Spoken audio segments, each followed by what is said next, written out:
What's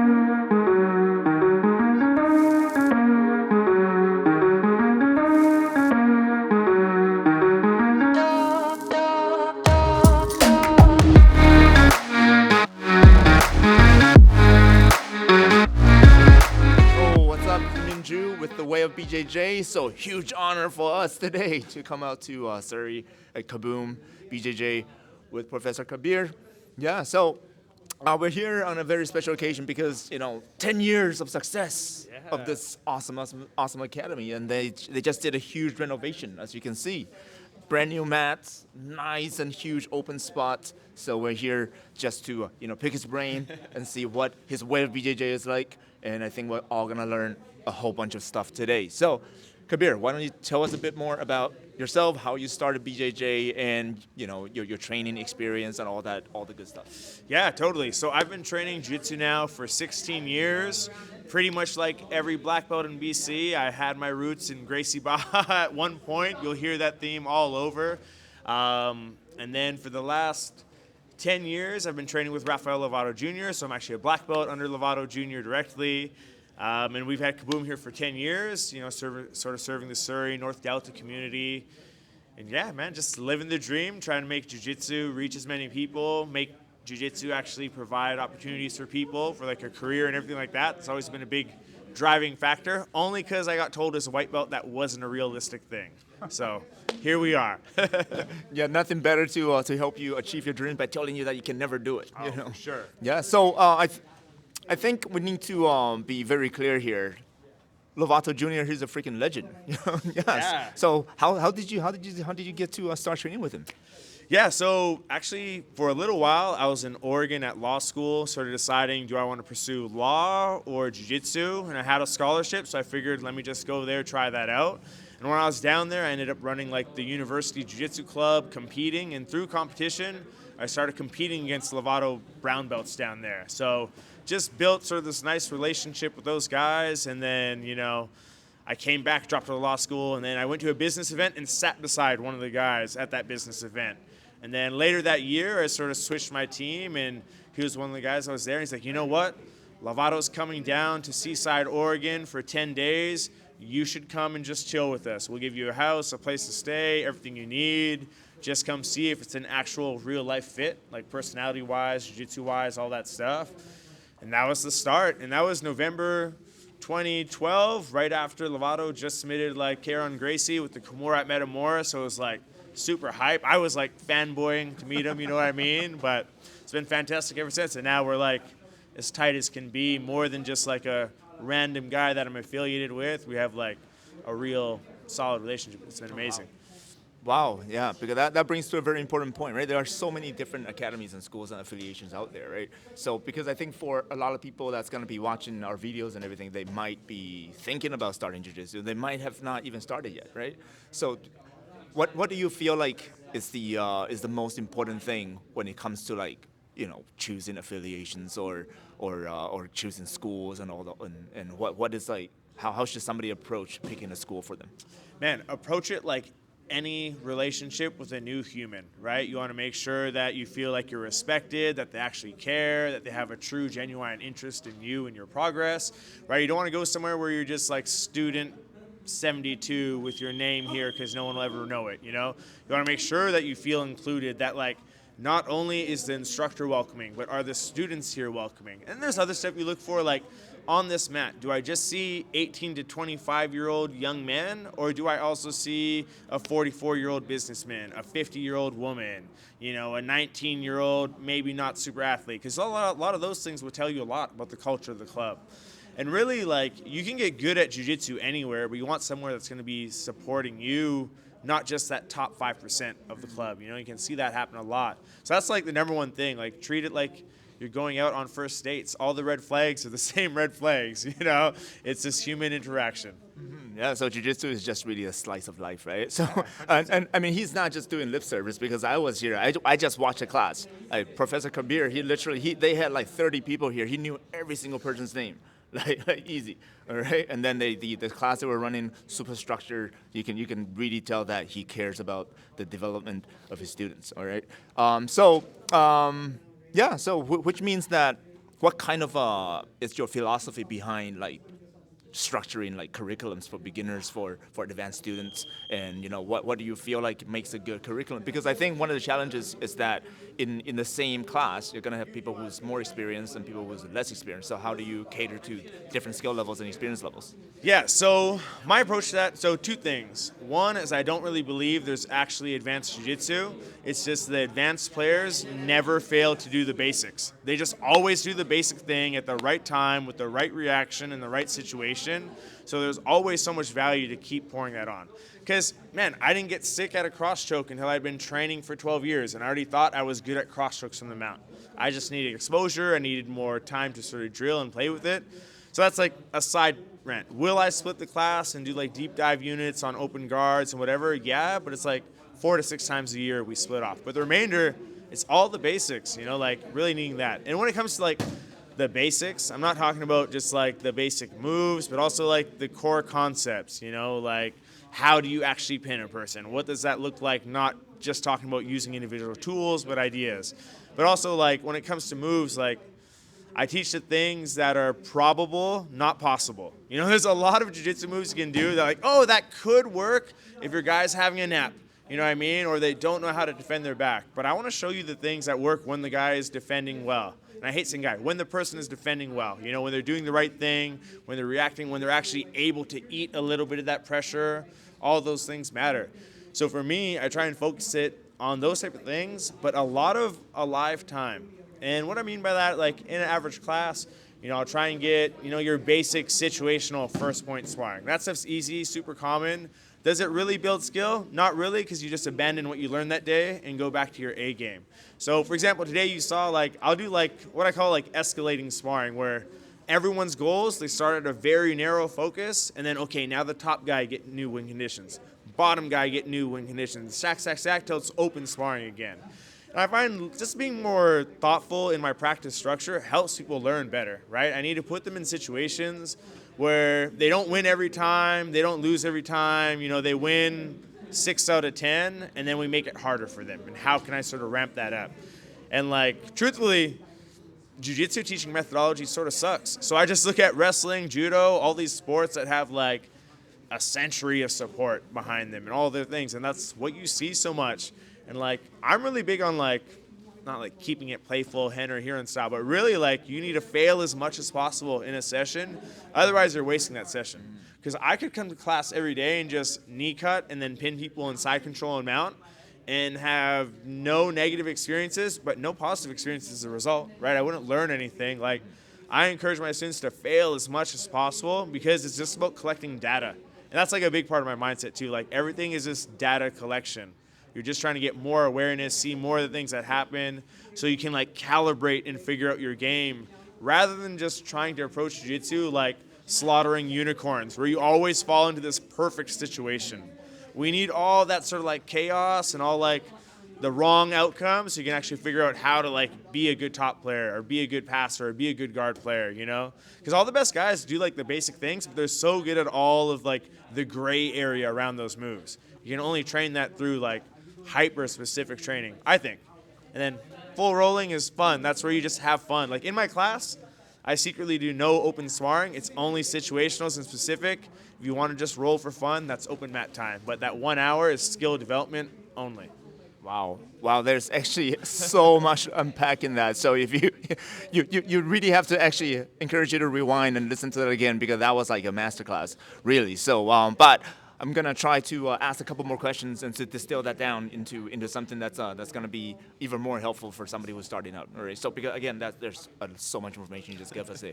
So a couple of things that I picked up. Right. So first of all, you gave a lot of different concepts and framework just in the answer that you gave. Mm-hmm. So, but if you have to distill it down into 3 concepts, all right. So let's say if somebody's starting jiu-jitsu as a white belt, and we all know that so many people don't make it past white belt, right? Yep. So what are the 3 concepts that they must learn in order to be able to advance and get past the white belt level? If you have to pick just 3. Yeah. So one thing, it's not a jiu-jitsu specific concept, but just understanding that the very particular way the move is done doesn't matter. because eventually you'll never do it the same as anyone else because your body will be different. All that matters is the outcome, and you hit it the same way. So when you're seeing a move, just look at it for like, wow, we start here and we end there by sliding your knee over their leg. Dope, right? Like I always tell students, like you start like an outline, a really shitty drawing, then you fill in some details, then you can start like making it really beautiful. But first you just need to know like, what's the end shape look like? What's the start shape? And what's the action that gets you there? Like that is, I think, can help people feel so much relief because everyone thinks they have to know like, oh, it must really matter that I grab this way. It really doesn't, because the way I do it and my wife does it and a 13-year-old, they're all going to be different at the end. So all that really matters is like the movement outcome. And I think like that solves a lot of like general grief. You know what I mean? The second thing, and again, these aren't like specific jiu-jitsu things. I think it's just like understanding. It's like understanding how to learn. Is understand that you're going to get consistent exposure to things, and so many people will get frustrated over not doing it on day one. And yeah, that sucks if you are only planning to do it one day, but you're not planning to do it just one time. You'll circle back to it, right? And too often people like worry about having like a perfect execution rather than just some sort of execution that falls in line, because that's how you stack and build momentum, right? So that's one thing. The third thing, I think, and again, not a jiu-jitsu concept, because I think that part is very small in the equation of actually having success, is too often when we're trying to figure out if we're doing any good, we measure from where we're at and where we want to be. So it's like a white belt comparing themselves to Coach Kenny. It's like, oh, when he does a knee slide class, it looks like that. It's like, yeah, great, but you should look at your first time doing a knee slide class, right? Because that's where you can actually build confidence. And like learning is a confidence game, especially in something like jiu-jitsu.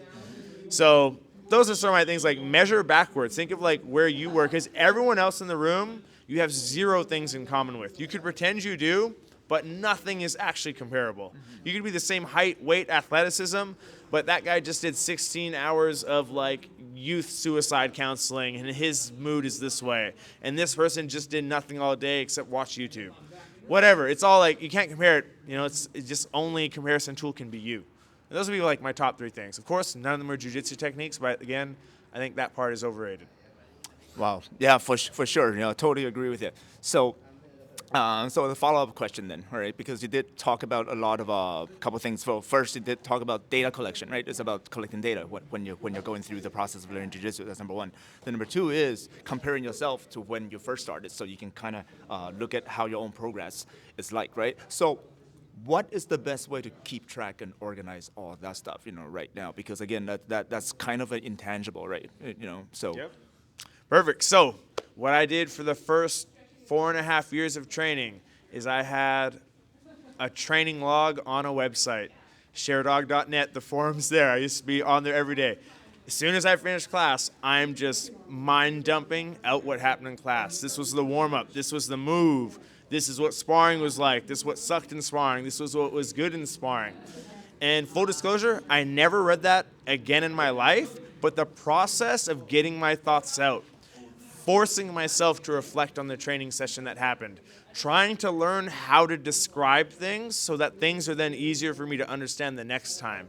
Like that process every day, like it would be the first thing I did as soon as I got home. I wouldn't do it right on the mats because like that's too easy of a recall, which is like for learning, you want to have like a little bit of like grind to get the data out of your mind.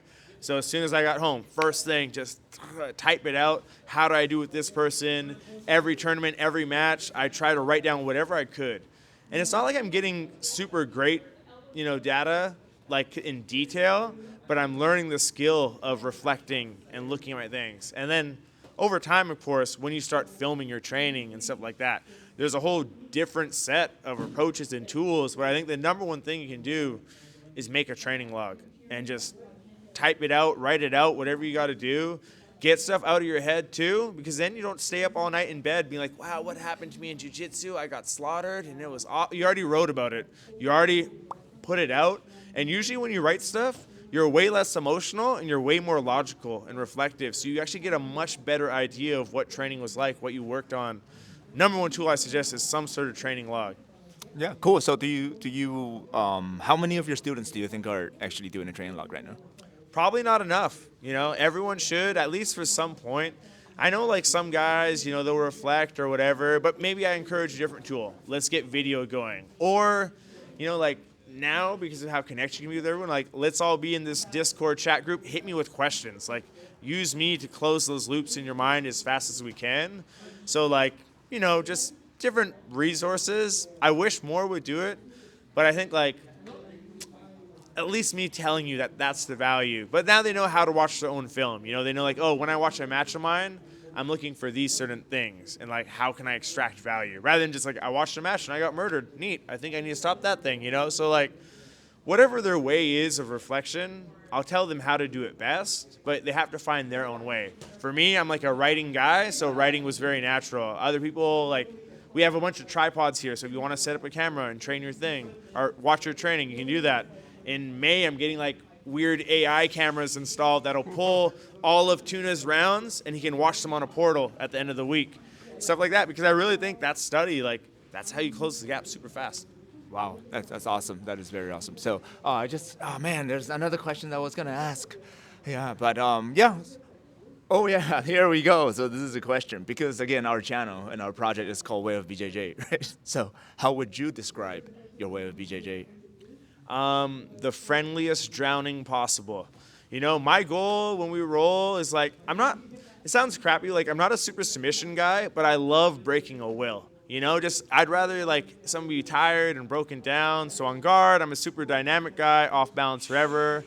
On top, I'm pressure, and then I'm just gonna ride you out, eventually looking to cross choke from the mount. Something real dominant, surgical, because that's like the most beautiful jiu-jitsu, I think, is like the cross choke from the full mount, because you already got past their guard, you now mounted them and held them there, and then you hit the most precise choke that gives you the least base possible too, and you finish it. So that's always been like the hallmark. When people get like blue and purple belts here, we Shark Tank, and I always finish with the cross choke from mount, because it's so beautiful, you guys. Wow, so would Hodger Gracie be your favorite grappler then? Man, yeah, but I'm still super partial. Lovato, Shanji, Solo, like they all do that too, just pure relentless pressure. Flow on bottom, pressure people, and then finish. That's the style. That's what all jiu-jitsu should look like, I think. Nice, that's so true, because when you get through all that, then you have effectively told the other person that, hey, I broke your will, I passed all the defenses that you have, and I choked you out. So that's beautiful. That is just beautiful. Yeah, so because for Way of BJJ, we're actually in the process of making a training app, right? So I think a lot of the stuff that you were talking about, like doing journaling and everything to make it more accessible and easier for people to use, we have been thinking about quite a bit of the solutions to hopefully put into our app, right? So, but if we're up to you, if there is a training app, that's going to help you be able to document and journal your jiu-jitsu journey, what would the most important feature for you be in an app like that? That it's easy enough to use so people actually use it. You know what I mean? That's all that matters, is can you force people to actually use the thing and make it engaging for them to be logging entries, you know what I mean? Like, that's all that matters. You have the best tool, but we need them to use it. And maybe that's giving instructors resources to push it and help their students know how valuable it is. But if it incentivizes the use, But basically, all the basic stuff, man. All the tracking, how many rounds I did, wins, losses, what went well, what went poorly. Just, I'm sure you already got it all down, but got to make it so they actually use the thing, Yeah, exactly. That's the number one thing we're solving right now, to make an app that actually people would actually use, all right? So, yeah, so we're going to wrap this interview up. We'll have taken up a lot of your time, so thank you so much for that. So what's your goal for the year 2022? What is the biggest goal for yourself personally and for Kaboom? Improve every day just a little, and then watch that stack on our big events. For me, it's going to be Master Worlds this year. For my students, maybe it's every class or their next tournament, but just little by little every day accomplished a lot. Nice. Thank you so much. Yeah, so if you're out in the Surrey area, definitely come and train at Kaboom. Even if you're not in Surrey, still come out and train at Kaboom, because again, these guys, they know what they're doing. All right, so until next time, thanks again. Like and subscribe this video, and go follow Kabir and Kaboom and all the awesome instructors here. And here we go. See you guys. Perfect. Thank you. Of course. Way of BJJ.